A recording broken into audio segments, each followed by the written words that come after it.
Salam alaikum mes panthères, j'espère que vous allez bien. Bienvenue sur ma chaîne YouTube. Alors la seule manière pour moi de savoir si vous aimez les vidéos, c'est de voir des likes, des commentaires, des partages et surtout de vous voir abonner. Donc n'hésitez pas, c'est gratuit, ça me ferait énormément plaisir. Aujourd'hui, on parle de l'importance de la complicité dans le couple, comment créer de la complicité dans le couple. Alors je vous laisse avec la vidéo tout de suite. Le mariage, désolé, c'est la moitié de notre religion. Donc le mariage, c'est une éducation. Oui, on s'éduque à travers le mariage. On grandit et notre comportement va soit bénir notre mariage, soit maudire notre mariage en fonction de ce qu'on va dire, de ce qu'on va accepter aussi. Donc je vous laisse écouter un verset du Coran qui parle du couple.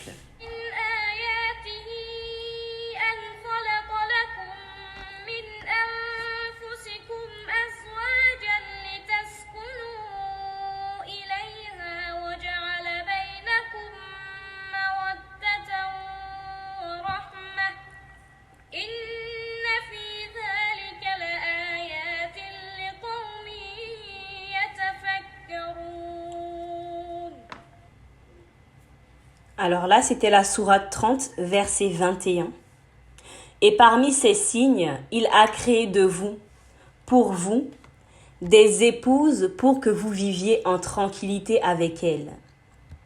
Et il a mis entre vous de l'affection et de la bonté. Il y a en cela des signes pour des gens qui réfléchissent. On voit bien que là, Allah, il a créé l'homme, les hommes, et des hommes, de l'homme, il a créé l'épouse. Pourquoi? Pour vivre en tranquillité avec elle. Et pour que ça puisse être plus facile, Allah, il a mis quoi? Entre les deux époux et dans les foyers, il a mis affection et bonté, paix et miséricorde. Vous voyez? Et ça, c'est un signe pour qui? C'est une preuve pour qui? Pour des gens qui réfléchissent, pour des gens qui ouvrent les yeux, pour des gens qui se posent des questions. Avant toute chose, je vous invite à vous abonner à mon compte Instagram et à ma chaîne YouTube Maison Aurélie B, mais aussi à renouveler votre intention parce que ne venez pas juste écouter en fait, ne venez pas juste écouter l'audio comme ça, mais renouvelez votre intention et tournez votre intention vers Allah. Voilà, donc on peut commencer. Alors aujourd'hui, on parle de la complicité dans le couple. Comment créer de la complicité dans le couple? Vraiment, je vous dis que Nissa Secret, elle n'a pas choisi n'importe qui pour parler de la complicité dans le couple. Parce que vraiment, je suis une experte dedans. Je suis tellement une loveuse, moi, que il y a pas mon deux, en fait. Dans ce sujet-là, vraiment, on est calé, en fait. Donc déjà, pour commencer, on va savoir un petit peu qu'est-ce que la complicité. Donc la complicité, c'est un attachement émotionnel et affectif entre deux personnes qui agissent et qui se montrent de l'amour inconditionnel, vous voyez, à travers des gestes, des comportements et des paroles, que ce soit des paroles valorisantes, vous voyez. Alors la complicité, c'est la bonne communication, c'est le soutien, c'est l'écoute, c'est la tendresse, c'est la solidarité, c'est l'amitié, c'est la confiance. C'est tous les gestes qui vont permettre d'apporter de l'attention à l'autre, vous voyez. Pour moi, en fait, la complicité, c'est très, très important. C'est très fort. Pourquoi? Parce qu'en fait, ça permet de renforcer l'amour au sein du couple, vous voyez. Moi, j'ai une phrase que je dis, c'est le but n'est pas d'être amoureuse, le but, c'est de construire l'amour. Ça, c'est très fort. Pourquoi? Parce qu'en fait, tout le monde peut être amoureuse. En fait, on peut tous tomber amoureux. Mais en fait, c'est de l'amour passionnel. Et l'amour passionnel, ben, ça vient et ça part. Et d'ailleurs, c'est une façon que Shaitan, il a de nous embellir les choses. Vous voyez, quand tu tombes amoureux d'un garçon comme ça au collège et au final, il n'y a rien, tu perds juste ton temps, voilà, et que ça va plus loin, en fait, tu verras que c'est fondé que sur un mirage, en fait. C'est le Shaitan, il est là pour nous embellir les choses et nous faire commettre des péchés. L'amour, le vrai, c'est l'amour en Allah, c'est l'amour filin. On va parler de s'épanouir dans son foyer love. Mais c'est quoi le foyer love? Le foyer love, c'est le foyer, donc c'est la maison, c'est le lieu d'habitation, le lieu de vie, donc c'est où tu habites. Et le love, c'est l'amour, c'est ce qu'Allah il a mis dans le couple, dans la maison. Donc Allah il a mis l'affection, la tendresse, la paix, la miséricorde, tout ce qui est bon en fait, la bonté. L'obéissance, voilà, à son mari, même si c'est difficile, c'est quelque chose de difficile, mais Allah, il l'a mis en nous, en fait. Il suffit d'aller le chercher. Et si on fait ressortir tout ce qui est mauvais, donc tout ce qui est haine, division et compagnie, en fait, on peut pas blâmer. On peut pas blâmer ni les autres, ni son mari, tout simplement parce que il faut qu'on fasse un travail sur nous-mêmes. Donc, le foyer love, c'est le foyer de l'amour. Aujourd'hui, tu dois être en capacité de te demander quel est l'état de mon foyer love. Est-ce que l'état général de la maison, c'est la paix, l'harmonie, ou vraiment c'est la catastrophe à la maison, c'est la haine, c'est le manque de pardon. Vous voyez? Et on reprend la sourate 30, verset 21. Allah dit, et on l'a déjà vu, et parmi ces signes, il a créé de vous, pour vous, des épouses, pour que vous viviez en tranquillité.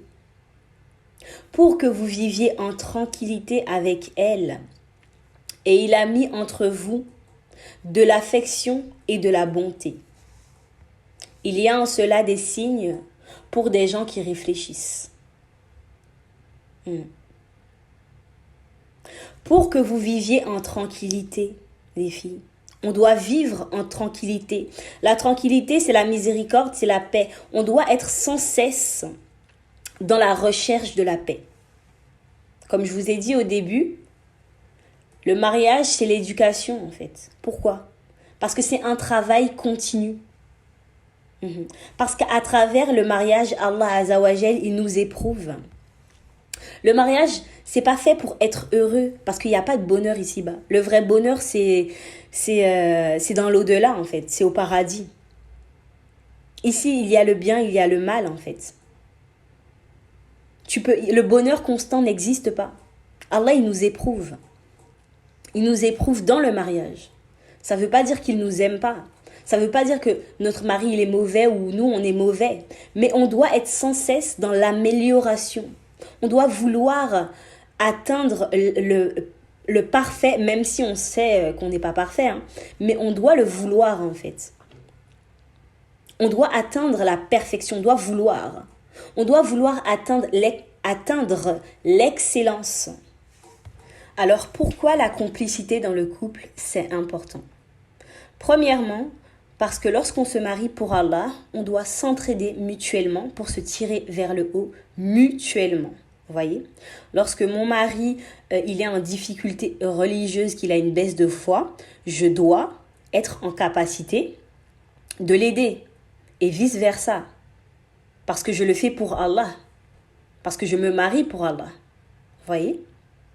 Donc, on doit s'entraider mutuellement et on doit se tirer vers le haut. Donc, ça va être plus facile de se confier à un mari lorsque on a de la complicité à deux. Lorsqu'on a, nous deux, notre jardin secret. Il faut savoir que ton mari, il a son jardin secret, donc il te dévoile ce qu'il veut. Toi, tu as ton jardin secret, donc tu dévoiles ce que tu veux. Et le couple, vous deux, vous avez votre jardin secret. Donc ça, c'est le jardin secret du couple. Et le jardin secret du couple, c'est la complicité. C'est le fait d'avoir confiance en l'autre à tel point que j'arrive à lui dire « Oh, voilà, en fait, j'ai fait un péché, pas pour dévoiler son péché, mais afin que ton époux t'aide, en fait. » Vous voyez? Et qu'il te tire vers le haut. Parce que c'est ça aussi le but. C'est d'avoir une aide, d'avoir une épaule religieuse. Mais aussi la complicité dans le couple, ça permet de se soumettre plus facilement à l'homme. Ce qui est très difficile. Mais comme on est tous les deux à l'écoute et qu'on a une bonne communication, c'est plus facile de se soumettre à quelqu'un qui nous comprend, qui n'est pas tout le temps dans les paroles dévalorisantes, qui n'est pas tout le temps dans un rapport de force. Ça va être beaucoup plus facile. Et aussi d'accomplir ses devoirs. La femme, elle a des devoirs envers son époux et l'époux a des devoirs envers sa femme. Lorsque la complicité règne dans le couple, les devoirs sont plus plaisants à accomplir. Deuxièmement, comment entretenir la complicité dans le couple? Donc là, les choses sérieuses vont commencer. Prenez votre cahier et votre stylo, s'il vous plaît. Alors, il faut absolument que tu crées une routine pour entretenir la complicité avec ton bébé dans les petits gestes au quotidien. Voilà. Donc, comment entretenir la complicité dans le couple? Premièrement, écoute bien et écris bien aussi. Premièrement, être attentionné et soutenir l'autre. Donc, le soutenir Monsieur Beb. Il faut absolument que tu montres à ton mari qu'il est important pour toi. Vice versa. Donc, toi, tu dois montrer à ton mari qu'il est important pour toi, mais il faut aussi que tu sois importante pour lui. Et ça, tu dois l'apprendre à travers la communication dans le couple. Comment faire comprendre à mon mari les choses. Moi, je dis, lorsque mon mari rentre à la maison, vraiment, il est félicité comme un roi, en fait. Voilà. Comme je dis, c'est chacun derrière son quelqu'un. Je lui montre que c'est lui le boss. Donc ça aussi, c'est une façon de créer cette complicité, en fait. Que tu parles avec ton mari. Que tu lui montres, en fait, qu'il est important pour toi, en fait. Et que toi aussi, tu fasses ton travail pour qu'il puisse te mettre sur un piédestal. Que tu lui parles, que tu lui dises ce que tu attends de lui et ce que tu aimerais qu'il te dise. Voilà. Deuxièmement, être à l'écoute. Ça, c'est une faculté qui est très rare chez la femme, mais il va falloir travailler et être très patiente aussi, parce qu'on a tendance à beaucoup parler, mais on n'est pas à l'écoute. Être à l'écoute, vraiment, c'est de savoir se taire. Savoir parler, mais avoir des paroles de valeur. Que ta parole, quand tu parles pour dire quelque chose. C'est pas juste tu parles pour faire du bruit. Non, il faut savoir être à l'écoute. Être à l'écoute des besoins de ton mari, de ce qu'il ressent, de ses blessures. Parce qu'il se peut que ton mari, en fait, au travail, ça se passe mal. Dans sa famille, que ça se passe mal. Mais il sait très bien que lorsqu'il va te parler, tu vas répliquer directement. Ça veut dire qu'il va parler, mais toi aussi tu parles en même temps que lui. Tu ne l'écoutes pas. Lorsque quelqu'un vient te parler, cette personne, elle attend une oreille attentive. Voilà. Donc tu dois vraiment apprendre à être une femme à l'écoute des besoins de ton mari, à l'écoute de ses sentiments et de ce qu'il ressent, de ses émotions. Il va avoir confiance en toi et avoir envie de se confier, et c'est ça qui crée aussi la complicité. Voilà. Il va pas avoir envie de se confier à l'extérieur. Il va pas avoir envie d'appeler sa maman, non. D'appeler ses amis, parce qu'à la maison, il a tout ce qu'il faut. Il y a tout ce qu'il faut là où il faut. Ma femme, elle m'écoute. Ma femme, elle me rassure. Lorsque je vais pas bien, elle me cajole, elle me câline. C'est ça, en fait, la complicité dans le couple. Voilà. Troisièmement, le respect et le bon comportement. Vous voyez, tu peux pas faire confiance à quelqu'un et la complicité dans ton couple ne viendra jamais si tu ne respectes pas ton mari. Vice versa, bien sûr, les filles, quand même. Il faut que ton mari te respecte, mais il faut aussi que la femme apprenne à respecter l'homme et apprendre à se taire, comme je dis. Les pipelettes là, non, ça suffit. On doit laisser l'homme parler. On doit apprendre à ne pas répondre. Ça aussi, ça fait partie du bon comportement de l'épouse. Et de modifier et d'analyser son comportement. Ce que tu n'analyses pas, tu ne peux pas modifier. Si tu ne sais pas que tu agis mal, tu ne peux pas modifier ton comportement. Donc c'est important de se remettre constamment en question et de faire des bilans chaque mois ou chaque trimestre avec son époux. C'est très important. Et lorsque tu fais le bilan avec ton mari, c'est important de lui demander « Qu'est-ce que tu me reproches ?» Une femme sage, elle va poser cette question à son mari. Parce qu'elle va elle va avoir l'objectif de s'améliorer et de satisfaire son Seigneur à travers son époux. Donc elle va s'asseoir de temps en temps et elle va demander à son mari qu'est-ce qu'il lui reproche. Est-ce qu'il lui reproche quelque chose pour qu'elle puisse s'améliorer? Parce que si tu ne sais pas ce que ton mari te reproche, qu'est-ce qui va se passer? Ça se trouve qu'il a une rancœur dans le cœur, il a une haine, il est fâché. Mais tu ne le sais pas. Donc tu ne pourras pas t'excuser. Vous voyez? Et améliorer surtout ton comportement. Troisièmement, attendez, parce que... Non. Quatrièmement, améliorer la communication dans le couple. Ça, c'est très important.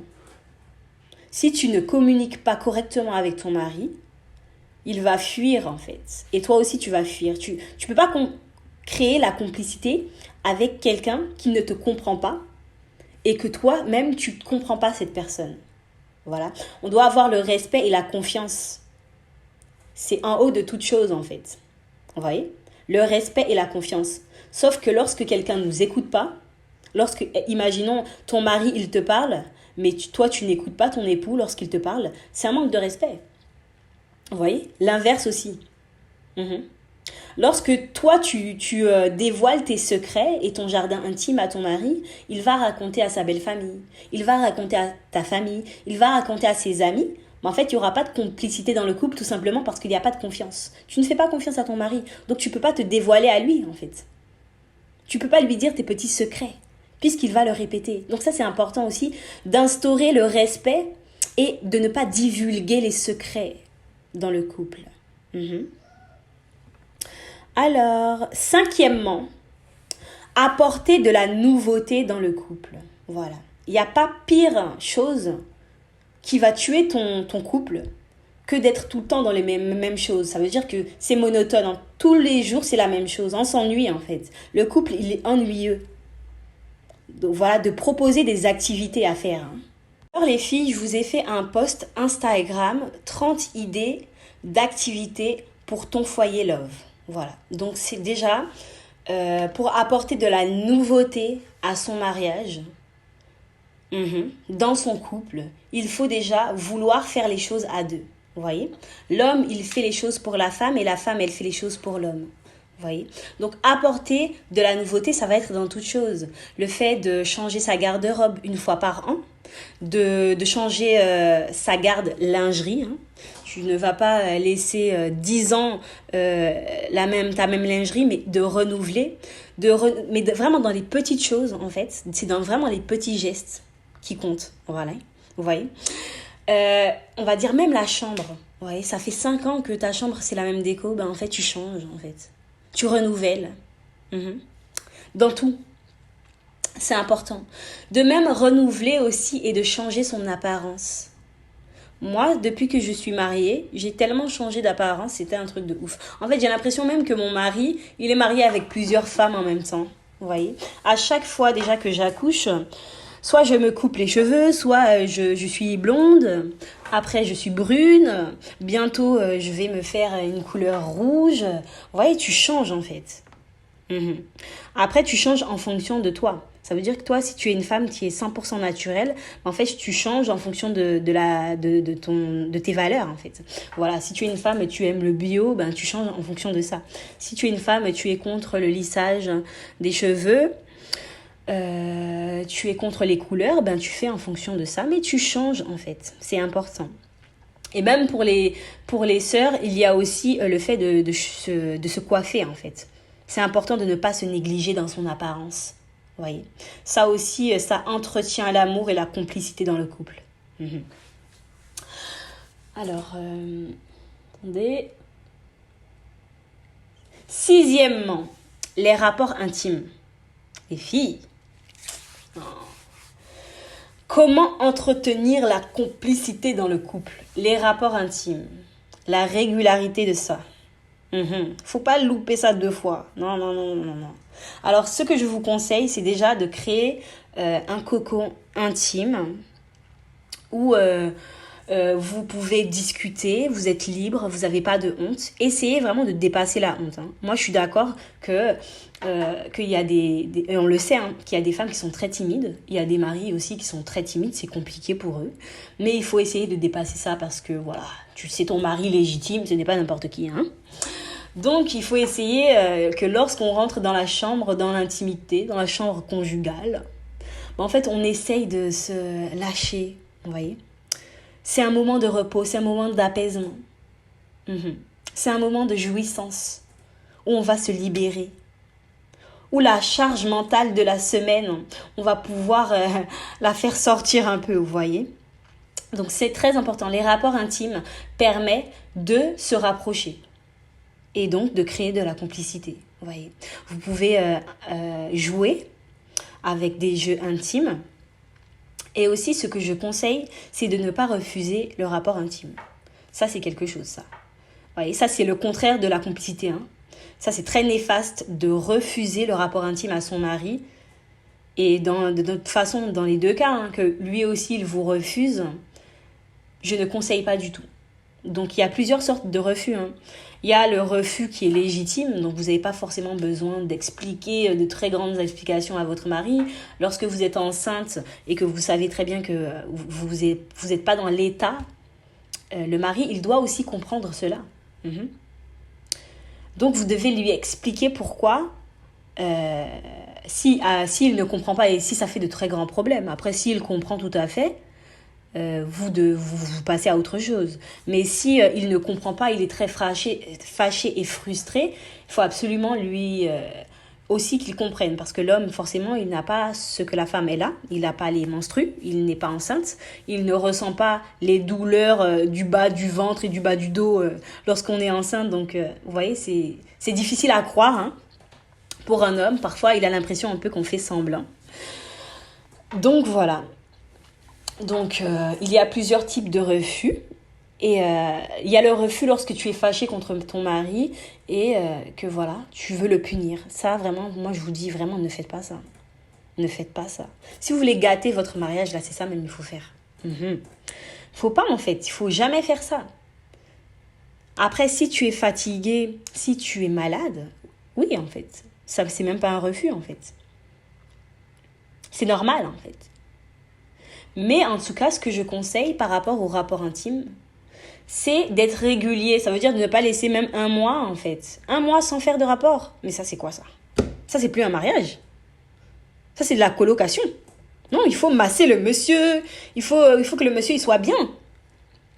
Il faut que lorsqu'il sorte dehors, en fait, que toi-même, tu t'assures de préserver la chasteté de ton mari et que lui-même, il s'assure, en fait. Parce que c'est aussi un but du mariage. Le mariage, c'est fait aussi pour préserver sa chasteté, préserver ses parties intimes. Donc, si ça fait 1 an comme ça, que vous n'avez pas eu de rapport intime, ça va être compliqué. Parce que maintenant, au jour d'aujourd'hui, l'homme, il peut voir l'extérieur sans sortir de chez lui. Ça veut dire qu'il y a les réseaux sociaux, il y a un petit peu tout. Il y a des femmes qui passent des heures et des heures à se maquiller, à se dénuder sur les réseaux sociaux, mais aussi à l'extérieur. Voilà. Maintenant, on sort, on voit des jeunes filles, des jeunes femmes, des mamans aussi, qui sont très maquillées, qui ont passé parfois des heures et des heures à se maquiller, à s'apprêter pour s'embellir, Vous voyez? Donc, c'est aussi très important de préserver la chasteté de son mari et que son mari préserve sa chasteté. Parce que tout comme l'homme, la femme aussi n'a pas besoin de sortir de son foyer pour voir des choses. Puisqu'on a les réseaux sociaux aujourd'hui. Et de préserver son regard aussi. Ça fait partie de la complicité dans le couple, d'avoir une bonne régularité dans les rapports intimes. Ça solidifie le mariage. Ça renforce l'amour, la tendresse et l'affection. Après, 7e, Connaître les 5 langages de l'amour. Ça, c'est très important, les filles. Pourquoi? Parce que votre mari, il ne montre pas son amour comme vous. Donc, c'est premièrement important que tu connaisses ton langage de l'amour, mais que tu le partages avec ton mari pour qu'il puisse le connaître, mais aussi que ton époux connaisse son langage de l'amour et qu'il le partage avec toi. Comme ça, tu ne vas pas être frustré. Oui, mais mon mari, il me fait jamais de cadeaux. Exemple. Parce qu'en fait, son langage de l'amour, il est différent du tien. Donc, c'est quoi les 5 langages de l'amour? Alors, premièrement, il y a les paroles valorisantes. Il y a les services rendus. Deuxièmement. Troisièmement, il y a les cadeaux. Quatrièmement, le toucher. Et cinquièmement, les moments de qualité. Donc, voilà. Les moments de qualité, ça rejoint apporter de la nouveauté à son couple dans le mariage. Ça, c'est très important. Ça veut dire que tu peux rester avec ton mari toute la journée, même un mois dans une maison. Mais il faut absolument qu'il y ait des moments où ça soit où on est vraiment là, en fait. Parce que ton mari, il peut être assis à côté de toi, mais vous deux, vous êtes sur votre téléphone. Il n'y a rien de spécial qui se passe. Donc, les moments de qualité, ça peut être à l'extérieur, mais ça peut aussi être à l'intérieur de la maison. Exemple, une soirée au cinéma, à l'extérieur du foyer pour sortir un peu. Mais ça peut être aussi à la maison. Exemple, ton mari, il travaille toute la semaine. Le dimanche ou le samedi soir, c'est votre moment cinéma. Donc, vous regardez Netflix, vous regardez la télé. Vous faites une petite ambiance dans la chambre, chaleureuse, avec des petites bougies, avec peut-être une huile de massage à côté, ou lorsque vous avez fini de regarder le film, les choses sérieuses vont commencer. Ça veut dire qu'il y a plus si affinité, vous voyez? Tout est déjà prêt, quoi, en fait. Ça, c'est un moment cocooning, où on s'occupe bien l'un de l'autre, où déjà, déjà, c'est un moment de qualité, mais aussi on peut se dire des paroles valorisantes, comme de se rappeler pourquoi on s'est mariés, pourquoi tu m'as choisi, pourquoi je t'ai choisi. Donc moi, je t'ai choisi parce que tu étais très belle, que tu parlais bien, que tu connaissais tout le Coran. Voilà, c'est important.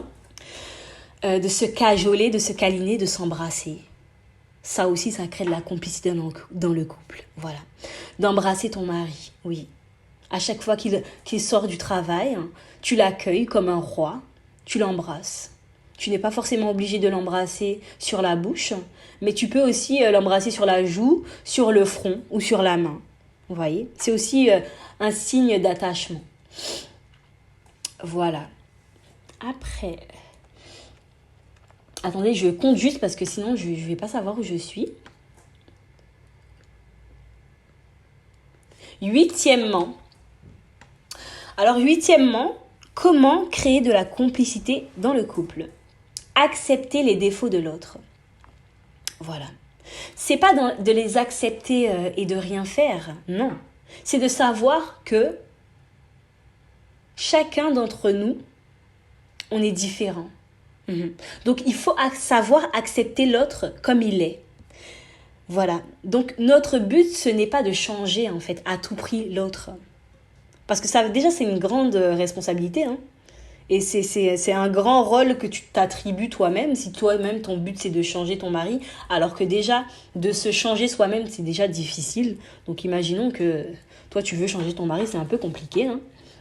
Mais vraiment d'accepter que mon mari au final il est différent de moi. Il n'a pas forcément des défauts, énormément de défauts parce qu'on a tous des défauts. Mais il n'a pas forcément énormément de défauts, par contre il y a des choses que j'aime pas. Mais en fait il faut accepter que ton mari soit différent de toi. Voilà. Ça va diminuer énormément les disputes. Et d'ailleurs, le fait d'améliorer la communication dans le couple, ça va diminuer les disputes, ça va diminuer les conflits. Et qui dit conflit diminué, qui dit dispute réglée, dit plus de complicité. Voilà. Il y a plus le temps d'être complice. Alors, huitièmement, pardonner à son époux lorsqu'il faut, mais aussi savoir s'excuser. Ça, c'est quelque chose, en fait. Franchement, ça, c'est quelque chose. Et moi, je suis témoin aujourd'hui que c'est pas facile pour certaines personnes de s'excuser. Surtout qu'on a notre ego. On a l'ego, subhanallah, et on n'aime pas s'excuser, on n'aime pas pardonner. Alors, certes, c'est compliqué, mais il faut quand même patienter et faire des efforts. Voilà. Il faut savoir pardonner son époux lorsqu'il a fauté. Et il faut savoir aussi s'excuser lorsqu'on a fauté. Vous voyez ? Parce que lorsqu'on ne s'excuse pas, qu'est-ce qui se passe ? Ton mari, il garde rancœur contre toi. Et il va s'abstenir d'avoir un bon comportement avec toi. Pourquoi ? Parce qu'en fait, comme il garde rancœur, il a envie de se venger, il va se dire, bon, ben non, en fait, je voulais faire ça avec elle, mais en fait, je ne vais pas le faire parce qu'elle ne s'excuse pas. Et il garde ça sur le cœur. Donc, c'est très important de s'excuser. Par contre, lorsqu'on s'excuse, on fait attention de ne pas juste s'excuser pour s'excuser. Vous voyez ? L'excuse doit avoir une très très grande valeur. Donc lorsqu'on s'excuse, on s'excuse, mais dans le but de ne pas recommencer l'action qu'on a fait. Vous voyez ? Donc si j'ai manqué de respect à mon mari, si lorsqu'il m'a parlé, j'ai haussé le ton et ça, il n'a pas apprécié, je vais demander pardon, même si c'est difficile, il faut que j'apprenne. Et tout s'apprend. J'apprends à demander pardon à mon mari, à m'excuser, à câliner. Après l'excuse, c'est un câlin. Et je vais essayer de m'améliorer. Enfin, pas forcément je vais changer parce que si tu dis que tu vas changer, en fait, le changement, il prend du temps. Mais tu dis que tu vas essayer de t'améliorer. Bien évidemment, tu mets l'intention de changer et de t'améliorer. Hein. Et tu fais les causes pour. Donc, ça veut dire que si pour toi, c'est trop compliqué de t'améliorer, qu'est-ce que tu fais, ma chérie ? Tu prends un coaching, en fait. Aïe. Ah oui. Ah oui, oui, oui. Tu prends un coaching, en fait. Si tu ne sais pas faire les choses de toi-même, il faut que tu apprennes à investir dans des coachings. C'est important. C'est très, très important, en fait. Exemple, tu ne connais pas l'alphabet arabe, tu n'as pas la capacité et tu n'arrives pas à mémoriser toute seule, tu investis dans une prof de cours d'arabe. Lorsque tu n'arrives pas à gérer ton foyer et ton foyer love toute seule, et que tu as l'impression d'avoir tout fait mais que ça ne fonctionne pas, c'est parce que tu n'as pas bien fait les choses. Parce que tu te bases sur quoi pour dire que tu as tout fait. Parfois, en coaching, j'ai des femmes qui viennent et qui me disent « Oui, je suis au bord de la rupture, j'ai envie de divorcer parce que au bout d'un moment, ça fait 5 ans que je me fatigue, j'ai tout fait mais ça ne fonctionne pas. » Je te dis, au bout de 2 séances de coaching, on a déjà réglé le problème. Donc, ce n'est pas forcément que tu fais tout. Mais est-ce que tu fais tout bien, en fait ? Non, tu ne peux pas bien faire si tu ne connais pas, si tu ne sais pas comment bien faire. Donc, c'est très important de savoir investir dans des coachs. Que ce soit une psychologue, une love coach, une thérapeute de couple, peu importe. Il faut apprendre à investir pour oser s'améliorer, en fait. Pour oser glow up, en fait. Parce que moi, je dis parfois, il y a des gens, ils aiment trop souffrir. Ah oui. Il y a des gens, ils aiment trop souffrir. Nous, on est là. Nissa Secret, on est là. Aurélie B, on est là. Mais vous attendez. Comment on peut aimer souffrir comme ça ? Non. En tout cas, moi, je vous dis, les filles, savoir pardonner à son époux et s'excuser, ça, vraiment, c'est faire preuve de grande sagesse. Parce que moi, personnellement, au début de mon mariage, vraiment, l'excuse là, le pardon, franchement, moi, je pardonne tout le monde, franchement. Moi, je suis quelqu'un, je pardonne, c'est pas un souci. Mais par contre, s'excuser, c'était très, très, très, très difficile pour moi.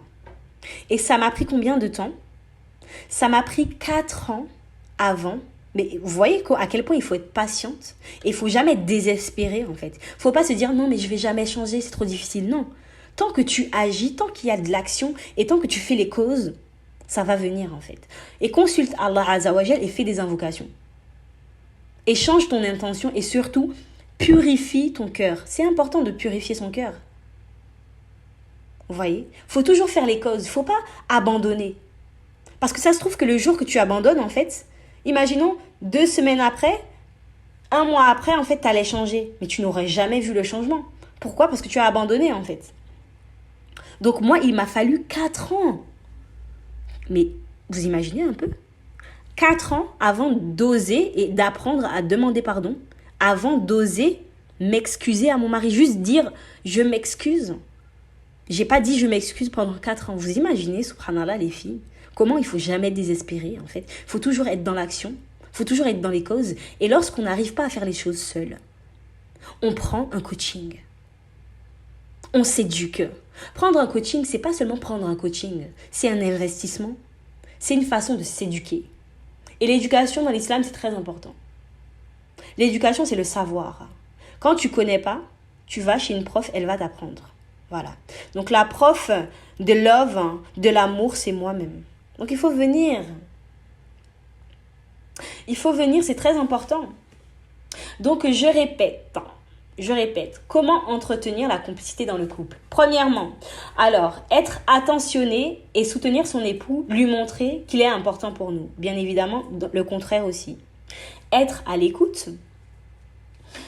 Troisièmement, le respect et le bon comportement. Donc, il faut apprendre à avoir un bon comportement pour ensuite apprendre à son mari aussi d'avoir un bon comportement, oui. Focus-toi d'abord sur toi. Focalise-toi sur toi. Et après, tu vas te focaliser sur ton mari. Vous voyez.